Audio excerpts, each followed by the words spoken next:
Fala rapaziada, Adriano Rockstar na área e os clubes correm aí contra o tempo para o fechamento da janela de contratações. Mas a CBF atendeu o pedido dos clubes.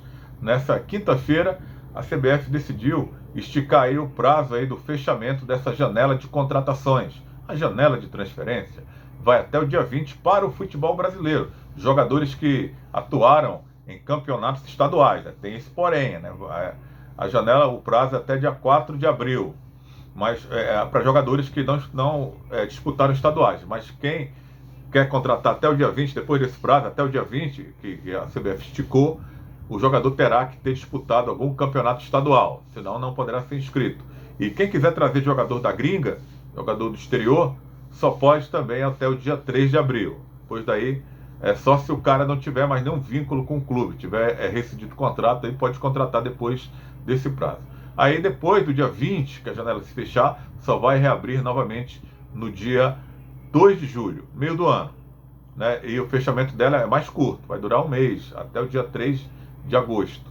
Então a galera que vai contratar tem que correr atrás. O Ceará está mexendo no elenco, com muitos clubes do futebol brasileiro. O Ceará está emprestando o Giovani, prestou o Igor lá para o Avaí, jogador que não estava rendendo, não vinha sendo aproveitado. E o Giovani, né, um jogador que é oriundo do futebol baiano, de Salvador, foi contratado para o Sub-23, né, realizou bons jogos, quando o time tinha essa categoria, não tem mais essa categoria, então, como foi destaque, foi colocado na equipe principal. E a galera andou pegando no pé desde o ano passado, né, que ele vem ali tentando encontrar ali um lugar ao sol no time, mas a galera tem uma paciência curta com ele. Essa temporada fez 8 jogos, 3 como titular, e não agradou. Né? A gente vê muitas críticas da torcida contra o Giovani, que tem contrato até o final dessa temporada. O Ceará está emprestando ele para o Paysandu e acredito que não volte mais. Né? Fique lá no Papão. O Papão que vai disputar a Série C do Campeonato Brasileiro, será a primeira vez que o Giovani também disputará essa competição. Jogador, boa sorte para ele, né? Não deu certo no Ceará, tentou, né? Aliás, teve oportunidades, mas não conseguiu se firmar. E agora vai tentar a sorte lá no Papão da Curuzu. Contratações, né? O Ceará contratou 2 atacantes, todo mundo sabe, o Pedrinho que veio do Volta Redonda, destaque, o jogador pequenino, um dos destaques do Voltaço no Campeonato Carioca e também no início da Copa do Brasil. E também o Eric Pulga, né? Falaram aí do Vasco, né? Mas o Ceará já está com o jogador. Né? O Vasco quiser contratar, vai ter que pagar o Ceará um bom dinheiro. O Ceará que fechou o contrato com ele até o final de 2026. Porque dinheiro não é problema no Vasco, mas não é bem assim, né? O Vasco marcou para essa última quinta-feira a definição aí do seu orçamento para essa temporada. E a reunião foi adiada. Então não vai poder, assim, chover dinheiro para contratar o Eric Pulga sem essa reunião. E eu acho que não vai ser uma prioridade também para o time do Vasco. Então acredito que é mais historinha aí do Boitatá, esse interesse do Vasco no Eric Pulga. Mas tem uma informação lá do futebol paulista, a imprensa de São Paulo, dá como certa aí a contratação do Léo Santos, zagueiro do Corinthians, 24 anos, 1,86 m e que estava emprestado à Ferroviária. O Ceará estaria contratando esse jogador. Está treinando lá em horário alternativo no Corinthians, no CT do Corinthians, fora dos planos da comissão técnica. Retornou depois da participação da Ferroviária no Campeonato Paulista e estava aguardando aí uma proposta de algum clube. E teria aparecido o Ceará. O Ceará não confirmou ainda, mas informações lá da imprensa paulista dão conta de que esse jogador será reforço do Ceará para o Campeonato Brasileiro. Seria um empréstimo até o final dessa temporada. E depois as partes voltariam a conversar para ver se haveria o interesse do Ceará continuar com o jogador ou não. Ou seja, vai depender dele. Né? Se o Ceará contratar, vai depender muito aí do Léo Santos, que já foi emprestado para alguns clubes. Né? Subiu da categoria de base do Corinthians em 2016, já passou pela Ponte Preta, pelo Fluminense, e estava na Ferroviária lá de Araraquara. E agora deve vir para o time do Ceará. Aguardemos então aí essa contratação. Esperava um zagueiro mais cascudo. Ele é um cara que está buscando ainda o seu espaço no futebol, se firmar em alguma equipe profissional, com 24 anos, né, já não conseguiu, mas vamos ver, né? Espero que ele tenha mais mobilidade do que os 2 zagueiros lentos que o Ceará tem. A gente até chamava a atenção que o Ceará precisava contratar realmente zagueiros, né?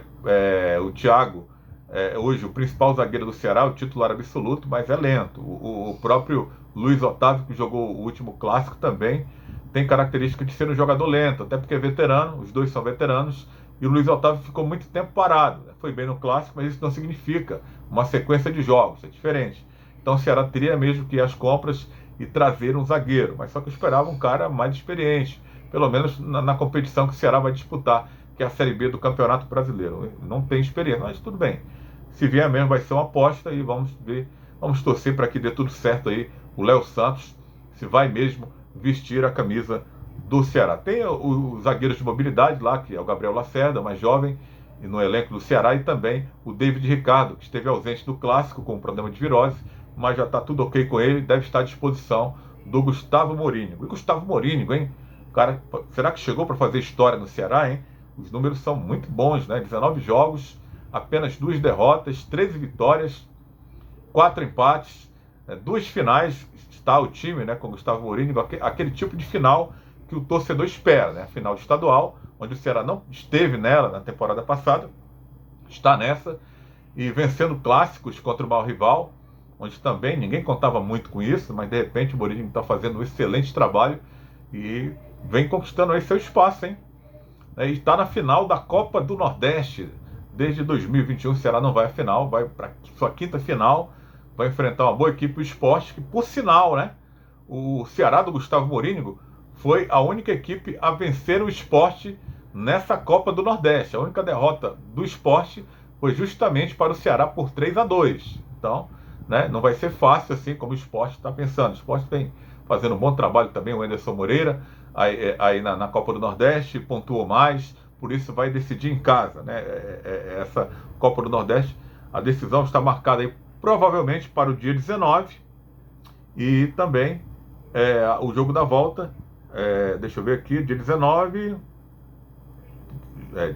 está marcado para o dia 19 de abril, no Castelão, primeiro jogo da decisão da Copa do Nordeste, e o outro, a volta, será no dia 3 de maio. Vai demorar um pouco aí a volta, hein? Pelo menos a programação assim, que provavelmente, né? Pode ser que mude, né? Mas o calendário é tão apertado que os clubes vão estrear na Série B, né? Então, acredito que é mais ou menos por aí. 19 de abril no Castelão e 3 de maio lá no Recife, né? E em relação àquela final que eles fizeram em 2014, vencida pelo Sport, tivemos aí um mano de campo investido dessa vez, né? 2014 o Sport conquistou aí o título da Copa do Nordeste em cima do Ceará. O Ceará pode ir a forra agora, derrotando o time do Sport Clube do Recife. Para esse clássico válido pelo Campeonato Cearense, o primeiro jogo da decisão, o Ceará não vai poder contar com o atacante Álvaro, né? O jogador não foi inscrito no Campeonato Cearense, foi uma das últimas contratações do Ceará, e a 16ª, se não me engano, e não houve tempo hábil para inscrever o jogador no Campeonato Cearense. Então é um desfalque aí para o Ceará. Desfalque porque nos últimos jogos vem marcando gols, né? Tem presença de área, apesar da pouca mobilidade. É bem diferente do Vitor Gabriel, né, que é o titular absoluto, que tem presença de área, porém sabe jogar fora dela, né? Tem boa movimentação. Aí isso deu muito bem ali com o Eric e também com o Janderson, né? A linha de frente do Ceará muito bem trabalhada pelo Morínigo, né? E muito cobrada pelo torcedor, hein? Desde a temporada passada, que a torcida cobrava aí uma linha de frente mais atuante, e o Gustavo Morínigo, o técnico paraguaio, tem conseguido muito bem aí, com a artilharia distribuída entre esses jogadores, que tem como principal jogador o Eric, né, que vive aí a sua melhor fase no Ceará, como ele também disse, da sua própria carreira também. Então o Ceará chega aí bem tranquilo para essa final. É a primeira, claro que tem que respeitar o adversário, que vem muito pressionado, já vem de 3 derrotas para o próprio Ceará consecutivas, né, e vem aí 2 decisões, né? O Ceará, que a missão dele é evitar o pentacampeonato do Fortaleza. Tem tudo para conseguir, né? Tá jogando melhor, tá jogando mais tranquilo, o adversário tá pilhado aí com muita pressão, e o Ceará venceu os 3 jogos porque jogou bola, né? Não entrou na pilha do adversário, né? Foi cirúrgico, aquela estratégia do Morínigo de fazer o gol logo cedo, segurar um pouco a peteca e atacar quando pode. E assim o Ceará tem conseguido aí os bons resultados nos clássicos, né? Mais um desafio agora entre o técnico paraguaio Gustavo Morínigo, contra o técnico argentino Juan Pablo Vojvoda, que até aqui não conseguiu sequer empatar com o Ceará. Então, é uma final aí que ninguém tem vantagem. A gente deve lembrar isso, né? Deve dar empate, vai terminar em pênaltis os dois jogos, né? Então, não tem essa de alguém chegar em vantagem para a final, não. A galera chega em pé de igualdade, Ceará e Fortaleza. A gente espera aí um grande jogo nesse sábado, 4 horas da tarde, no Castelão, em que a galera, né, se controle, né, não quebre mais as cadeiras. Prejuízo aí para os clubes de R$ 151 mil, a divisão aí entre eles, de mais de 300 cadeiras quebradas, patrimônio público, não é porque é público que você vai quebrar, né, questão de educação, que coisa, né, que no futebol brasileiro a gente lamenta, né, que a gente ainda aborde esse tipo de assunto, mas o torcedor ele tem que ter consciência que aquilo ali é para ele, né, não sentar no cimento, sentar no assento e causa prejuízo aí para os clubes. Seu clube de coração vai, ao invés de investir em uma outra coisa boa para ele, vai acabar investindo aí no vandalismo de algumas pessoas que não têm educação, infelizmente. Valeu, galera. Se inscreve no canal aí e deixa a sua curtida, que é bem importante para o nosso trabalho chegar para mais pessoas.